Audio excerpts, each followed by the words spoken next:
ஓம் ஸ்ரீ பிரித்யங்கரா தேவியே போற்றி போற்றி. நல்லதே நினைப்போம், நல்லதே நடக்கும். சக்தி பிரித்யங்கரா குழந்தைகளுக்கு இந்த தாயின் ஆசீர்வாதம் என்றுமே முழுமையாக கிடைக்கட்டும். என் அழகு குழந்தையே, நல்லதே நினை, உனக்கு நல்லது மட்டுமே நடக்கும். நான் உன் எதிர்பார்ப்பை நீ எதிர்பார்க்காத நேரத்தில் உனக்கு நிறைவேற்றி கொடுக்க போகிறேன். என் அன்பு குழந்தையே, நீ எப்பொழுதும் சந்தோஷமாகவும் மகிழ்ச்சியாகவும் நிம்மதியாகவும் இருக்க வேண்டும்.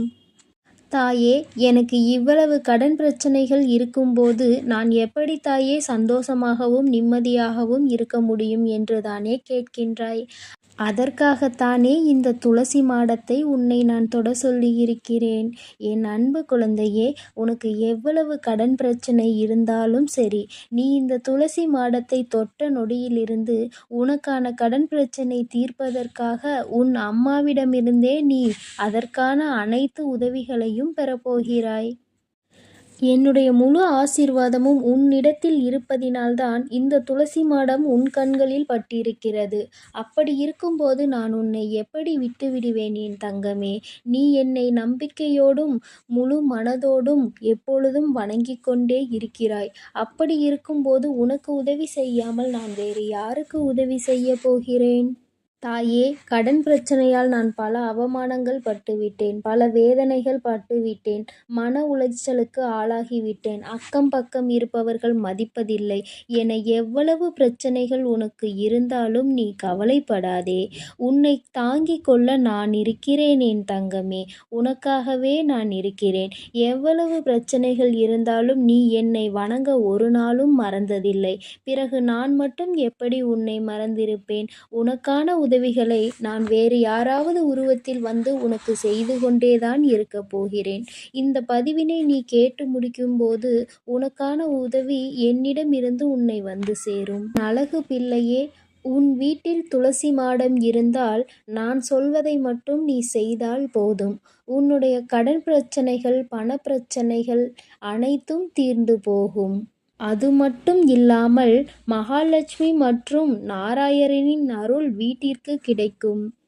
துளசி மாடம் எங்கு உங்களின் வீட்டில் வைத்திருக்கிறீர்களோ அங்கு சென்று மாடத்தின் கீழ் விளக்கு ஒன்றை ஏற்றி வைக்க வேண்டும். துளசி மாடத்தின் பூஜை பஞ்ச பாத்திரத்தில் தண்ணீர் எடுத்துக்கொள்ளவும். அடுத்ததாக பூஜைக்கு செய்யும் பூஜை மணி, அதன் பிறகு கற்கண்டு, இல்லை என்றால் திராட்சை பழ வகைகள் பூஜைக்கு வைத்து கொள்ளவும். விளக்கு ஏற்றிய பிறகு துளசி மாடத்திற்கு சூடம் ஏற்றி ஊதுபத்தி, சாம்பிராணி போன்றவை காட்ட வேண்டும். சாம்பிராணி காட்டிய பிறகு பஞ்ச பாத்திரத்தில் வைத்திருந்த தண்ணீரை நெய்வேத்தியம் செய்து பிறகு மீதமுள்ள தண்ணீரை எல்லாவற்றையும் அந்த துளசி மாடத்திற்கு ஊற்ற வேண்டும். துளசியின் இலைகள் விஷ்ணுவின் வடிவமாகும். அதனால் வீட்டில் துளசி செடி வைத்து வழிபட்டால் விஷ்ணுவின் பரிபூரண அருள் கிடைத்து வாழ்வில் ஏற்றம் உண்டாகும். இதை மட்டும் நீ தினந்தோறும் செய்து வந்தால் என் அழகு பிள்ளையே, உன் வீட்டில் இனி கடன் தொல்லை என்பதே இருக்காது.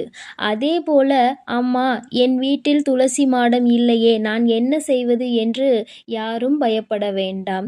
ஏனென்றால் துளசி மாடம் இருக்கிறவர்கள் இதை செய்தால் போதும். இல்லாதவர்கள் உங்களுக்கு கிடைக்கும் துளசியை மாலையாக கோர்த்து அதை உன்னுடைய இஷ்ட தெய்வத்திற்கோ அல்லது உன்னுடைய குல தெய்வத்திற்கோ அல்லது மகாலட்சுமியின் புகைப்படத்திற்கோ போட்டு இது போன்ற பூஜைகளை செய்து வழிபட்டு வந்தால் அதிலும் நல்ல பலன்கள் கிடைக்கும். என் செல்லமே, இன்று யாருக்கும் கிடைக்காத மிகப்பெரிய அதிர்ஷ்டம் உனக்கு கிடைக்கப் போகிறது. நீ என்னை முழுமையாக சரணடைந்து விட்டாய் அல்லவா? என்னை சரணடைந்த எவரும் எதிர்காலத்தை பற்றியும் இப்பொழுது இருக்கும் இக்கட்டான சூழ்நிலைகளை பற்றியும் கவலைப்படக்கூடாது. வீண் கவலை எந்த ஒரு விதத்திலும் தீர்வை தராது. மாறாக உனக்கு என்மேல் நம்பிக்கை இல்லாததை அது காட்டுகிறது.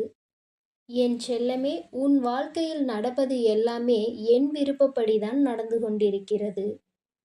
நீ வேண்டுவதை எல்லாம் நான் கொடுத்து விடுவேன் என்பது முற்றிலும் தவறான எண்ணம். அது உன்னுடைய கடந்த காலத்தையும் உன்னுடைய எதிர்காலத்தையும் நான் நன்கு அறிவேன் என் தங்கமே. அதனால் என் குழந்தைகளுக்கு எது நன்மையோ அதை மட்டுமே நான் அவர்களுக்கு கொடுப்பேன். கலங்காமல் இரு என் தங்கமே. சிலர் வாயிற்கதவை நானே திறந்தேன்.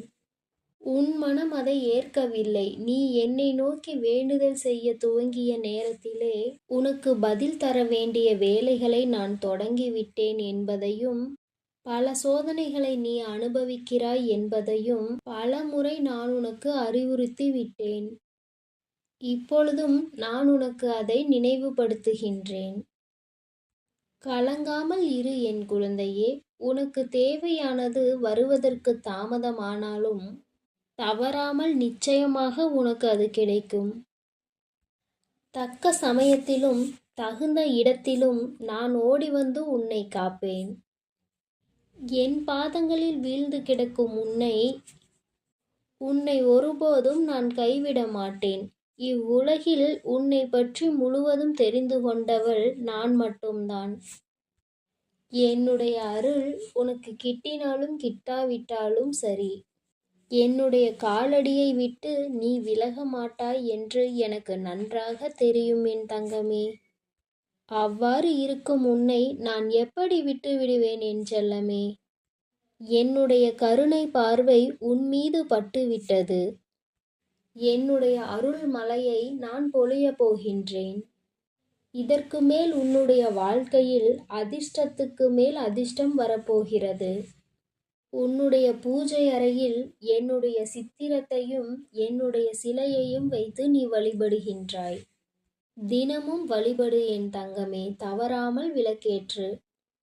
விளக்கேற்றும் போது அந்த எண்ணெய் தன்னையே எரித்து கொண்டு ஒளி தருவது போல் உன் வாழ்க்கையில் சந்தோஷம் என்னும் ஒளி தரவே எனக்கு விளக்கேற்று என்று நான் கேட்கின்றேன்.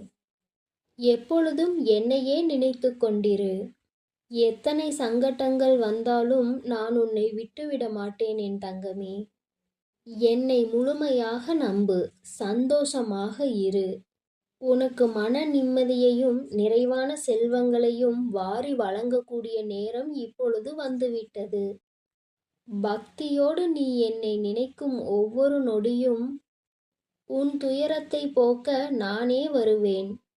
மனம் தளராதே என் தங்கமே. கஷ்டங்கள் உன்னை சூழ்ந்திருப்பதால் எங்கேயோ வந்து மாட்டிக்கொண்டோம் என நீ நினைக்காதே. உனக்குள் நான் இருக்கும் வரை இங்கு எவராலும் உன்னை வீழ்த்த முடியாது என் செல்லமே. பல மலர்கள் இருந்தாலும் ரோஜாவின் இதழ் நல்ல மணமாக இருக்கும். அதுபோல நீ நான் இருக்கும் பொழுது பயம் கொள்ளலாமா?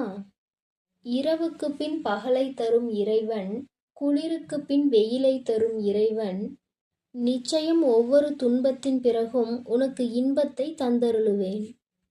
என்னை நம்பி பொறுமையோடு காத்திரு என் தங்கமே. உனக்கு நிச்சயமாக இன்பம் வந்து சேரும்.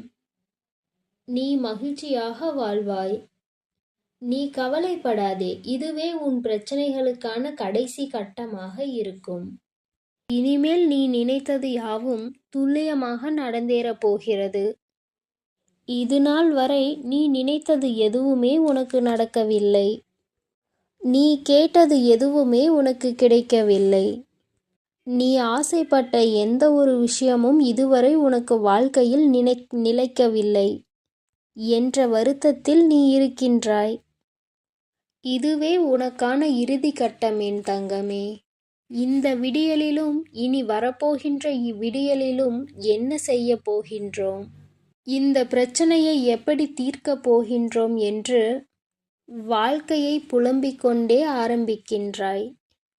என்னுடைய பிள்ளையான உனக்கு எது தேவை என்பது எனக்கு நன்றாக தெரியும். ஆனால் அதை பெற்றுக்கொள்ளும் வரை உன்னிடத்தில் பொறுமைதான் இல்லை. ஒன்று உனக்கு கிடைக்கவில்லை என்றால் நிச்சயமாக அதற்கான ஒரு காரணம் இருக்கும். அதற்கான மனப்பக்குவத்தையும் தைரியத்தையும் சோதனையையும் கொடுத்து உன்னுடைய பொறுமையையும் நம்பிக்கையையும் சோதித்த பார்த்த பிறகுதான் உன்னுடைய கைகளில் அதை நான் ஒப்படைப்பேன். அது ஒரு சிலருக்கு ஒரு நாளில், ஒரு சிலருக்கு ஒரு வாரத்தில், ஒரு மாதத்தில், ஒரு வருடத்தில், எப்பொழுது வேண்டுமானாலும் நடக்கலாம். கஷ்டம் என்பது இங்கு யாருக்குமே நிரந்தரமல்ல. உன்னுடைய கர்ம வினைகளை தவிர்க்க முடியாது. அதன் வீரியத்தை குறைக்கவே கடவுள்.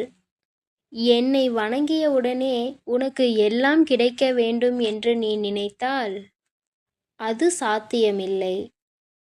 இருந்தாலும் உண்மை அதுதான். என் தாயான ஆதிபரா சக்தியை நான் எவ்வளவு காலம் வணங்குகின்றேன். ஆனால் என் தாய் எனக்கு எதுவுமே செய்யவில்லை. நான் வேண்டியதை எதையுமே எனக்கு கொடுக்கவில்லை என்ற கோபத்தில் நீ இருக்கின்றாய். கோபம் கொள்ளாதே என் தங்கமே. நீ நினைத்தது சர்வ நிச்சயமாய் உன் வாழ்க்கையில் நடந்தே தீரும். நீ வேண்டியது உனக்கு கிடைக்கப் போகின்றது. உனக்கான காலம் வரும்போது நீ விரும்பியதை உன்னுடைய கரங்களில் நான் ஒப்படைப்பேன். உன் தாயான என் மீது பாரத்தை ஏற்றியாகிற்று. அவளே இனி அனைத்து பிரச்சனைகளையும் பார்த்து கொள்வாள் என்று நீ தைரியமாக இரு. இனி எந்த பிரச்சனை வந்தாலும் அதை பற்றி நான் கவலைப்பட மாட்டேன். என்னை பற்றி கவலைப்பட வேண்டியது என் தாயான ஆதிபரா சக்தியே என்று நினைத்து கொண்டு தைரியமாக துணிந்து செயல்படு என் தங்கமே. உனக்கான நல்லதை நான் செய்வேன் என நீ நம்பும் பொழுது பின்பு எப்படி நான் செய்யாமல் இருப்பேன்? உனக்கு என்ன தேவையோ அதை உன் அருகில் இருந்து நான் உனக்கு செய்து கொடுப்பேன். உனக்கு சோதனை காலம் வரும்பொழுது அதை நினைத்து நீ பயம் கொள்ளாதே. உன் தாய் நான் உன் அருகிலேயேதான் இருக்கின்றேன். தாய் தன் பிள்ளைகளை கடிந்து நடத்துவது போல நானும் எனது குழந்தைகளை ஒரு சில நேரங்களில் கடிந்து கொள்வது போல் நடந்து கொள்வேன். இதை புரிந்து கொண்டு நீ நடக்கும் பொழுது நான் உன்னை பொறுப்பெடுத்துக் கொள்வேன். நீ எதற்காகவும் பயப்படாமலும் கலங்காமலும் இரு என் தங்கமே. உன்னுடைய கஷ்டத்திற்கு எல்லாம் முற்றுப்புள்ளி வைத்து உன்னுடைய சந்தோஷங்களுக்கு தொடக்க புள்ளியை வைத்து விட்டேன்.